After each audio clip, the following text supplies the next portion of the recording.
नमस्कार प्रेक्षकांनो, मालिकेच्या आजच्या भागामध्ये आपल्याला पाहायला मिळणार आहे की आता मंजुळाला त्या उदयकांनी किडनॅप केलेला आहे. खूप मोठा राडा झालेला आहे. अर्णव ही परिस्थिती हँडल करण्याचा प्रयत्न करत आहे, कारण तिघही तिथं होते, पण गुंडांनी मंजुळाच्या डोक्याला बंदूक लावली आणि त्यानंतर अर्णव काहीच करू शकलेला नाहीये आणि गुंड तिला घेऊन गेले. त्यानंतर मंजुळाच्या घरी अर्णव त्याचबरोबर आकाश सगळेजण पोहोचलेले असतात. मंजुळाचे बाबा रडत आहेत आणि सांगत असतात की काही झालं तरी माझ्या मुलीला वाचवा, माझ्या मुलीला काही होता कामा नये, असं ते बोलत आहेत. तेव्हा मात्र अर्णव इकडे म्हणत असतो की हो, तुमच्या मुलीला मी काहीच होऊ देणार नाही. कारण मंजुळाने स्पष्टपणे अर्णव आणि ईश्वरीला सांगितलेलं आहे की त्यांना एका व्यक्तीने पकडलेलं होतं आणि ती व्यक्ती त्यांच्या मानेमध्ये इंजेक्शन देण्याचा प्रयत्न करत होती. या सगळ्या गोष्टी मंजुळाने सांगितलेल्या असतात. त्यामुळं वल्लरीने कितीही तोंड खुपसण्याचा प्रयत्न केला तरीही वल्लरी याच्यामध्ये अडकली गेलेली आहे. तर हे सगळं कशा पद्धतीने होणार आहे ते आपण डिटेलमध्ये पाहणार आहोत. कारण वल्लरीकडे असलेला रमाकांतचा मोबाईल ती जेव्हा लपवायला गेलेली होती तेव्हा मात्र वल्लरी आता ईश्वरीने वल्लरीला रंगेहात पकडलेला आहे. या सगळ्या गोष्टी घडलेल्या आहेत. तर हे सगळं कशा पद्धतीने होणार आहे ते आपण डिटेलमध्ये पाहणार आहोत. त्यासाठी हा व्हिडिओ शेवटपर्यंत पहा. त्याचबरोबर चॅनलवरती नवीन असाल तर चॅनलला नक्की सबस्क्राईब करा. तर इकडे आपल्याला पाहायला मिळतं की अर्णव ऑफिसमध्ये आलेला असतो. सगळी PR टीम त्याचबरोबर सगळे इन्व्हेस्टर सगळे तिथं आलेले असतात आणि मग सगळेजण अर्णवला बुके देत त्याचं अभिनंदन करत असतात. पण अर्णव तो दिवस विसरलेला नसतो, जेव्हा 1 महिन्यापूर्वी सौदामिनीने सगळ्यांच्या समोर अर्णवला चॅलेंज दिलेलं होतं आणि हे सगळे जे काही अमाऊंट आहे तिला परत करायची होती. ही गोष्ट अर्णवच्या डोक्यातून अजून काही गेलेली नसते. सगळेजण बोलत असतात, सगळेजण म्हणत असतात की खरंच खूप छान पद्धतीने तुम्ही खेळलात. या सगळ्या गोष्टींबद्दल डिस्कशन चाललेलं असतं. तेव्हा मात्र अर्णव म्हणत असतो की तुम्ही विसरला असाल, 1 महिन्यापूर्वी मला गरज होती, फायनान्सची गरज होती, तेव्हा तुम्ही सगळ्यांनी माझी मदत करायला नकार दिला. ही गोष्ट मी विसरलेलो नाही. तेव्हा सगळेजण अर्णवची माफी मागू लागतात. तेव्हा अर्णव म्हणतो, पण खरं तर मी थँक्यू म्हटलं पाहिजे तुम्हाला. तेव्हा जर का तुम्ही आम्हाला नकार दिला नसता तर त्या स्पर्धेमध्ये उतरून एवढी मोठं चॅलेंज स्वीकारायची ताकद आमच्यात निर्माण झाली नसती, असं अर्णव त्यांना सांगत असतो. आणि त्याच वेळी या सगळ्या गोष्टी घडत असतात. एवढं सगळं जे काही चाललेलं आहे त्यावरून तर क्लिअर होत असतं की या सगळ्यामागे कोणाचा हात आहे. अर्णवने स्पष्टपणे सांगितलेलं असतं की सौदामिनीला भेटल्यानंतर म्हणजे सौदामिनीने तुमच्यावरती प्रेशर आणलं म्हणून या गोष्टी तुम्ही अशा पद्धतीने रिॲक्ट केलेल्या होत्या. आता हे ऐकल्यानंतर मात्र इकडे ईश्वरी त्याचबरोबर घरी सगळेजण आता प्रेस कॉन्फरन्सची तयारी करत असतात. सगळे PR टीमवाले अर्णवला मदत करायला तयार झालेले आहेत. सगळ्या गोष्टी अगदी व्यवस्थित अशा चाललेल्या असतात. आणि नेमकं त्याच वेळी अर्णव म्हणतो की चला, म्हणजे आत्ता तुम्ही तयार आहात ना? तेव्हा सगळेजण सांगतात की हो, त्यावेळेस आमच्याकडनं चूक झालेली होती, पण आत्ता आम्ही या सगळ्या गोष्टींसाठी तयार आहोत. झालेल्या त्या चुकीबद्दल सगळे माफी मागत असतात. इकडे वल्लरीची मात्र आता वाट लागलेली असते. वल्लरीला कळत नसतं की काय करायचं, कारण या उदयकांनी जो काही गोंधळ घालून ठेवलाय त्यामुळं वल्लरीला कळत नाहीये की काय निर्णय घेऊ आणि काय करू. त्याचबरोबर आपला मुलगा जिंकलेला नाहीये. एवढी सगळी एकच संधी होती, एवढं सगळं करत होतो आपण, त्याला जिंकवण्यासाठी प्रयत्न करत होतो, अर्णवच्या जीवावर उठण्यापर्यंत गोष्टी केल्या, पण त्याचा काहीच उपयोग झालेला नाही. या गोष्टींमुळं खरं तर वल्लरी डिस्टर्ब झालेली असते. या सगळ्या गोष्टी जेव्हा सुरू झालेल्या असतात तेव्हा मात्र मामा तिथे येतो आणि मामा म्हणतो, रोज तर एवढी नटून थटून तयार होत असते, पण आज काय झालं? आज घरी प्रेस कॉन्फरन्स आहे, अर्णव ईश्वरीचं कौतुक होणार आहे आणि तू तशीच आहेस अजून. तेव्हा मात्र इकडे मामाला ती म्हणत असते की अर्णव ईश्वरीच आहे आणि तो राजेश शिर्के, तुम्ही पाटील आहात, ही गोष्ट लक्षात ठेवा. कारण काहीही झालं तरीही ही गोष्ट विसरता कामा नये की तो राजेश शिर्के आहे, आपण नाही आहे राजेश शिर्के, आणि आपल्या मुलाचं काय झालंय याचा विचार करायचा ना जरा, असं म्हणत आता ती तिच्याच बाबतीत वेगळ्या पद्धतीने बोलत असते. तेव्हा मामा सांगतात की छान साडी नेसून तयार हो आणि ये. आता इथली कॉन्फरन्स जी आहे ती अर्णवची सुरू असते. सगळेजण अर्णवशी बोलत असतात. छान पद्धतीनं ही झालेली आहे, या सगळ्या गोष्टींबद्दल सांगितलं जात असतं. आणि तेव्हाच आता अर्णव आणि ईश्वरी यांच्या डोक्यात विचार सुरू झालेले असतात. आणि इकडे ईश्वरी तयारी करत असते, घरी सगळ्या गोष्टींची तयारी चालू झालेली असते. आणि नेमकं त्याच वेळेस आता इकडे पाहायला मिळतं ते म्हणजे अर्णवने ऑफिसमध्ये सगळ्यांचे आभारसुद्धा मानलेले असतात आणि मग पुढे काम करायला तयार असणाऱ्या सगळ्यांसोबत काम करण्याची तयारीसुद्धा दाखवलेली असते. पण सौदामिनी क्रिएशनमुळे तुम्ही जो काही निर्णय घेतला होता किंवा माझ्याबद्दल जे काही गैरसमज केलेले होते ते सगळे गैरसमज मिटलेले आहेत आणि तुम्हाला कळलं नाही की तेव्हा तुम्ही कोणावर विश्वास ठेवायचा. पण मला चांगलंच माहिती आहे की तुम्ही त्या व्यक्तीवरती विश्वास ठेवलात म्हणून तुमच्या वाट्याला असं आलेलं आहे, हे सुद्धा अर्णव इकडे बोलत असतो. इकडे मामा सगळ्यांशी बोलत असतात. कॅटरिंगच्या बाबतीत काय झालेलं आहे, पत्रकारांच्या बाबतीत काय, हे सगळ्या गोष्टींचं डिस्कशन सुरू झालेलं असतं. ईश्वरी तिथं आलेली असते. ईश्वरी म्हणत असते की मामा सगळी तयारी झाली आहे ना. तेव्हा मामा सांगू लागतात की हो, ऑलमोस्ट सगळी तयारी झालेली आहे. खरं तर हा जो सोहळा आहे तो खूप छान पद्धतीने चाललेला आहे, पण बाबांची मात्र आठवण येते. आणि मग ते म्हणतात की अर्णव कुठं आहे. त्यावरती ईश्वरी म्हणते की ते ऑफिसला गेलेत. मामा म्हणतात अगं इथं तर वेळेवर पोहोचाल ना, बघितलंस ना तिथे काय गोंधळ होत होता, सगळं काय झालेलं आहे. तेव्हा ईश्वरी म्हणते की हो. मामा म्हणतात अगं एकासुद्धा राऊंडला तुम्ही तिथे एकच सापडला नाही आहेत आणि त्याचबरोबर म्हणजे वेळेवर येतच नव्हता तुम्ही, हे सगळं काय चाललेलं होतं. तेव्हा ईश्वरी म्हणत असते की हो, पण इथे येतील ते व्यवस्थित वेळेवरती, नाही काळजी करायची गरज, असं ईश्वरी सांगत असते. तेवढ्यात मंजुळा तिथं आलेली असते. ईश्वरी म्हणते अगं मंजुळा ये ना. मग मंजुळा म्हणते कसं आहे, परत सगळी गर्दी झाली ना तर मला भेटता येणार नाही ना, म्हणून मी थोडं लवकर आले, असं सांगत असते. मंजुळा अर्णव ईश्वरीची खूप मोठी फॅन आहे. येताना तिने त्यांच्यासाठी गिफ्ट आणलेलं असतं, ते गिफ्ट ती देते आणि सांगू लागते की ताई हे तुमच्यासाठी. तेव्हा ईश्वरी म्हणते अगं प्रत्येक वेळेस गिफ्ट वगैरे आणण्याची काय गरज आहे, कशासाठी हे सगळं करत असते. तेव्हा ती म्हणते असू दे ग ताई, असं म्हणत ती देते. आणि मग ईश्वरी म्हणते थांब मी तुझ्यासाठी चहा आणते, असं म्हणत ईश्वरी आतमध्ये गेलेली असते. त्याचवेळी मंजुळा तिथं उभी असते आणि तिथं लावलेला रमाकांतचा फोटो मंजुळा पाहते. जेव्हा मंजुळाने तो फोटो पाहिलेला असतो तेव्हा मात्र मंजुळा विचार करू लागते की ही तीच व्यक्ती आहे ज्या व्यक्तीला मी पाहिलं होतं. म्हणजेच मंजुळाला सगळ्या गोष्टी व्यवस्थित आठवत असतात. मंजुळाला हे सुद्धा आठवत असतं की तिथे त्या माणसाच्या मानेमध्ये इंजेक्शन खुपसण्याचा सुद्धा प्रयत्न केलेला असतो. हे सगळं तिला आठवतं. आणि मग ईश्वरी चहा घेऊन येते. मंजुळा डिस्टर्ब झालेली असते. तेव्हा ईश्वरी विचारते काय झालं ग. तेव्हा मंजुळा सांगत असते की ताई मला तुला काहीतरी सांगायचं आहे. तेव्हा ईश्वरी म्हणते काय झालं बोल ना. तेव्हा मंजुळा सांगू लागते की अगं यांना मी पाहिलंय. तेव्हा ईश्वरी म्हणते हो बरोबर आहे, त्या दिवशी ते तिथे आले आणि तेव्हा सगळ्यांच्या समोरच हे झालं ना सगळं. तेव्हा ती म्हणते तसं नाही ग ताई, यांना मी पाहिलंय, यांना मारताना पाहिलंय, एका माणसाने यांना पकडलेलं होतं. ईश्वरी म्हणते काय बोलतेस तू. तेव्हा मंजुळा सांगते की हो. त्यावरती ईश्वरी म्हणते की थांब मी अर्णव सरांना कॉल करते, असं म्हणत ईश्वरीने अर्णवला कॉल करायला घेतलेला असतो. ईश्वरी अर्णवला कॉल करते तेव्हा अर्णव ऑफिसमध्ये असतो. अर्णव म्हणत असतो की चला. त्याचवेळी तिथे शिर्के आलेले असतात आणि शिर्के सांगतात की अलमोठे 1 तासामध्ये आपली कॉन्फरन्स सुरू होणार आहे आणि आपल्याला कॉन्फरन्ससाठी निघावं लागणार आहे. या सगळ्या गोष्टी आता शिर्केंनी सांगितलेल्या असतात. अर्णव म्हणत असतो की हो आपण पोहोचू वेळेवर.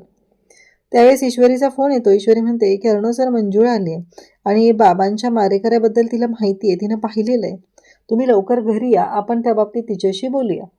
अर्णव म्हणतो की हो मी आलोच. तेव्हा ईश्वरी म्हणते की थांब सर शांत हो, अर्णव सर आले की आपण या गोष्टीवरती बोलूया, असं ईश्वरीने सांगितल्यानंतर मंजुळासुद्धा या सगळ्या गोष्टींसाठी तयार झालेली असते. तेव्हा मामा म्हणतात की अगं तू खरं बोलतेस ना, खरंच तू पाहिलेलं होतं का. तेव्हा मंजुळा म्हणत असते की हो मी खरंच पाहिलेलं आहे त्यांना. आता हे ऐकल्यानंतर सगळ्यांनाच धक्का बसलेला असतो. तेव्हा इकडे अर्णव त्याचबरोबर ईश्वरी दोघंही तिथं असतात आणि त्याचवेळी इकडे वल्लरीच्या मात्र शिट्ट्या वाजू लागलेल्या असतात. अर्णव म्हणतो असतो हा त्या दिवशी ते तिथंच होते. तेव्हा ते म्हणते नाही, त्यांना एका माणसाने पकडलेलं होतं आणि एका माणसाने पकडल्यानंतर तो माणूस त्यांच्या मानेमध्ये इंजेक्शन खुपसण्याचा प्रयत्न करत होता, त्यांना जबरदस्तीने पकडलेलं होतं आणि त्याच वेळी अर्णव म्हणतो एक्झॅक्टली पोस्टमॉर्टम रिपोर्टमध्ये हेच आलेलं आहे. आणि मग हे सगळं तेव्हा मात्र सगळेजण घरातले तिथं असतात. घरातले म्हणत असतात की नाही काहीतरी वेगळं होऊ शकतं. आणि त्याच वेळी मामा त्याचबरोबर घरातले सगळे तिथं आहेत. आणि मग ह्या सगळ्या गोष्टी जेव्हा घडत आहेत तेव्हा मात्र आता ईश्वरी त्याचबरोबर अर्णव सगळेजण तिथं असतात. त्यावेळी वल्लरी मात्र म्हणत असते की नाही काहीही झालं तरीही काही गोष्टी ज्या आहेत त्या चुकीच्या पद्धतीने झालेल्या आहेत. वल्लरी म्हणत असते ऑलरेडी ही गोंधळलेली आहे, हिला नाही आठवत आहे असं वल्लरी विचारते. तेव्हा मात्र ईश्वरी म्हणते की नाही अर्णव सुद्धा म्हणतो की नाही हे सगळं जे काही ती सांगते ना ते बरोबर सांगते, कारण त्याच पद्धतीने गोष्टी घडलेल्या आहेत असं सांगितलं जातं. आणि मग मात्र घरातले सगळेजण तिथं आहेत. वल्लरी तिलाच म्हणत असते की नाही ग तू चुकीचं काहीतरी सांगते. तेव्हा अर्णव वल्लरीला शांत करतो. तेव्हा ती सांगत असते की नाही मी स्वतः पाहिलंय त्या माणसाने त्यांच्या मानेमध्ये इंजेक्शन खूप असलेलं होतं आणि या सगळ्या गोष्टी घडत असते. तेव्हा मात्र अर्णव म्हणतो की थांब मी तुला एक फोटो दाखवतो असं म्हणत अर्णवने आता एक फोटो घेतलेला असतो आणि तो फोटो अर्णव तिला दाखवत असतो आणि तिला म्हणत असतो की हे बघ. त्यावरती लगेचच तिचं असं म्हणणं असतं की नाही ही व्यक्ती ती नाही आहे असं सांगितलं जातं. आणि मग अर्णव म्हणतो की खरंच. तेव्हा ती सांगते की हो ही व्यक्ती ती नाही आहे. आता मात्र प्रश्न उभा राहिलेला असतो हे सगळं काय आहे. तेव्हा ती सांगत असते की मी सांगू शकते ती व्यक्ती कशी दिसते.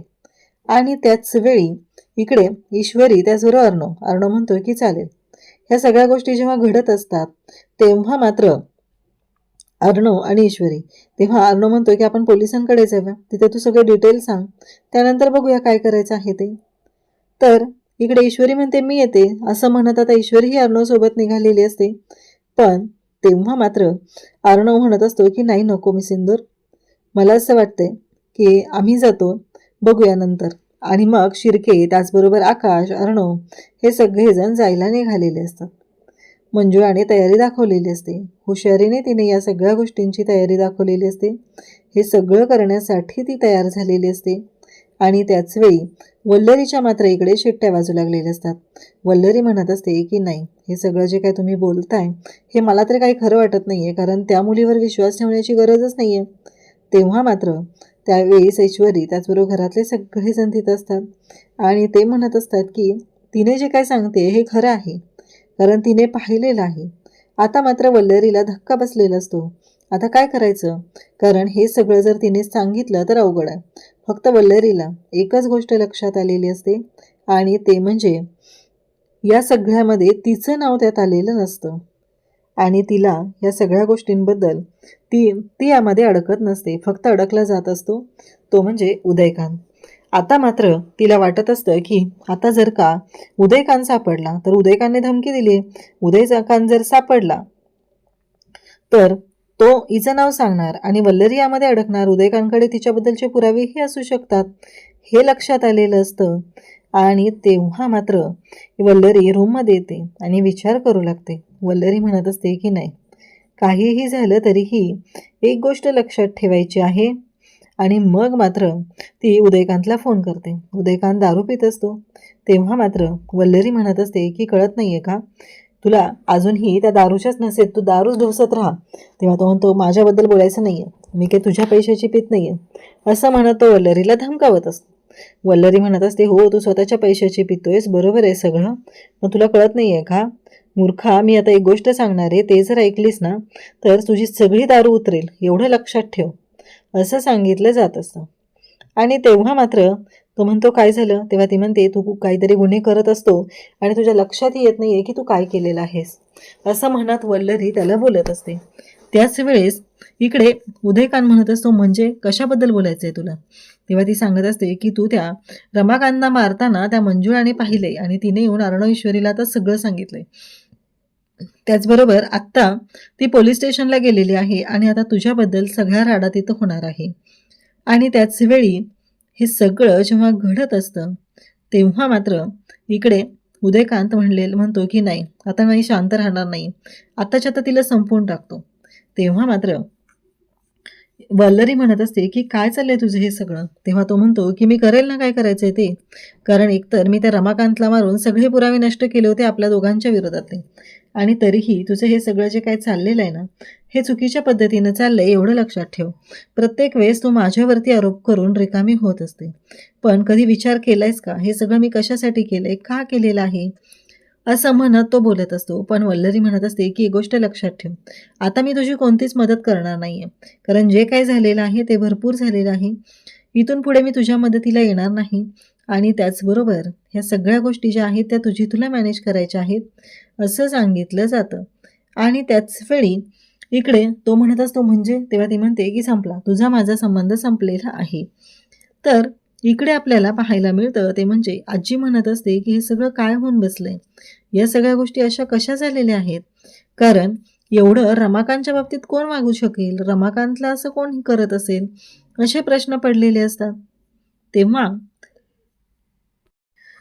हे सगळेजण बोलत असतात आणि मग आजीच्या जवळ ईश्वरी बसलेली असते. ईश्वरी म्हणत असते की काळजी करू नका, आता लवकरात लवकर क्लिअर होईल की नक्की काय झालेलं आहे, नक्की गोष्टी कशा पद्धतीने झालेल्या आहेत, असं म्हणत आता सगळेजण बोलत असतात. आणि त्याच वेळी इकडे रमाकांत त्याचबरोबर ह्या सगळ्या गोष्टींबद्दल डिस्कशन चालू असतं. तेव्हा मात्र वल्लरीच्या शिट्ट्या वाजत चाललेल्या असतात. आजीचं एकच म्हणणं असतं की अशा माणसाला कोण हे सगळं करत असेल. कारण कितीही काही झालं तरीही या माणसाने गेली 20 वर्ष झालं या संसारातून संन्यास घेतलेला होता. तर या माणसाच्या बाबतीत कोण असं वागलं असेल, कोणामुळे झालं असेल हे सगळं, असं म्हणत आता बोलणं सुरू असतं. तेव्हा आता अर्णव त्याचबरोबर आकाश आणि मंजुळा निघालेले होते. अचानक एक गाडी येऊन गुंडांची पुढे थांबते. अजिबातच रस्ता जायला सोडलेला नसतो. तेव्हा मात्र इकडे अर्णव म्हणतो की बाजूला काढ. तेव्हा तो माणूस म्हणतो नाही काढत जा. मग अर्णव आणि त्या माणसांमध्ये अगदी हाणामारीपर्यंत चाललेली असते. त्या गुंडांना तेच हवं असतं. आणि इकडे मात्र मंजुळा म्हणत असते अर्धवट राहू द्या, मारामारी करू नका, आत या तुम्ही, इकडे आत या. इकडे आकाश त्याचबरोबर शिर्के हे सगळेजण तिथं असतात. आणि या सगळ्या गोष्टी आता सुरू झालेल्या होत्या. तेवढ्यात एक गुंड आत जातो आणि तिला म्हणतो ए चले, असं म्हणत तिच्या डोक्याला बंदूक लावतो आणि तिला घेऊन बाहेर येतो. ए सोडा, चला बाजूला व्हा, असं म्हणत आता मंजुळाला घेऊन चाललेला असतो. तेव्हा मात्र मंजुळा म्हणत असते की नाही, हे सगळं जे काय आहे ना हे चुकीचं चाललेलं आहे. आणि अर्णव आणि आता आकाश दोघंही तिथे धावू लागतात. तर इकडे आजीला काळजी वाटत असते की हे सगळं काय होऊन बसलंय. कारण रमाकांत यांच्या बाबतीत जे घडलंय ते चुकीचं झालेलं आहे असं आजीचं म्हणणं असतं. अर्णव त्याचबरोबर ईश्वरी, अंजली सगळेजण तिथे आहेत. अर्णवला तर काळजी वाटत आहे की या सगळ्या गोष्टी काय होत आहेत आणि कशा पद्धतीने होत आहेत, हा विचार चालू झालेला असतो. आणि त्याच वेळी हे सगळं जेव्हा घडत असतं तेव्हा मात्र या सगळ्या गोष्टींमध्ये ईश्वरी, मामा सगळेजण समजूत घालत असतात. आणि मग मात्र आता आजी म्हणत असते की नाही, रमाकांतरावांच्या बाबतीत हे सगळं झालंय ना ते चुकीच्या पद्धतीनं झालेलं आहे. इकडे वल्लरीची वाट लागलेली आहे. आता वल्लरीनं ठरवले की हे सगळे पुरावे नष्ट करायचे आणि आपण व्यवस्थित सावधगिरीने राहायचं, हा विचार सुरू झालेला असतो. आणि त्याच वेळी वल्लरी म्हणते की चला, उद्याच्या भागात आपल्याला पाहायला मिळतं ते म्हणजे अर्णव आता मंजुळाच्या घरी गेलेला आहे. आणि मंजुळाच्या घरी गेल्यानंतर मंजुळाचे बाबा रडत असतात. काही झालं तरी माझ्या मुलीला घेऊन या, माझी मुलगी मला माझ्याकडे हवी आहे, असं म्हणत त्यांनी अर्णवला हात जोडलेले आहेत. अर्णव म्हणत असतो की काळजी करू नका, मी तुमच्या मुलीला नक्की घेऊन येईल, असं सांगितलं जात असतं. आणि तेव्हा मात्र इकडे ईश्वरी त्याचबरोबर अर्णव सगळेजण बोलत आहेत. आणि मग वल्लरी बाहेर गेलेली असते आणि तिने झाडाच्या तिथे काहीतरी लपवून ठेवण्याचा प्रयत्न केलेला असतो. वल्लरीच्या मागे ईश्वरी गेलेली असते. ईश्वरी हे सगळं पाहते आणि विचारू लागते की हे सगळं काय आहे. मामी तुम्ही काय करता इथं, असं म्हणत बोलणं सुरू झालेलं असतं. आता पुरावे जे नष्ट करायला गेलेली आहे त्या वल्लरीला रंगेहात पकडलेला आहे. अशाच अपडेटसाठी चॅनलशी कनेक्ट राहा. थँक्यू.